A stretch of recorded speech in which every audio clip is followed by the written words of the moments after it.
apataye mke mwema pata utajiri. Unilinda mimi wahitaji Mungu, ajengaye nyumba bila Mungu afanya kazi bure.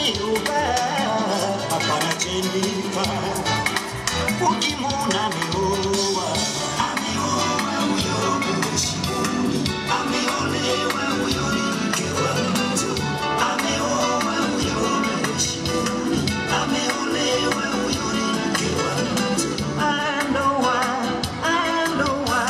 toa ni kulitimiza agano langu, ibarikiwa na iheshimiwe, malazi yetu na yatakasiki, nikulinde wewe ni jukumu langu, unitunze mimi ni jukumu lako. Felicity mama watoto, Aroba baba watoto, wengi walidhani wamepata kumbe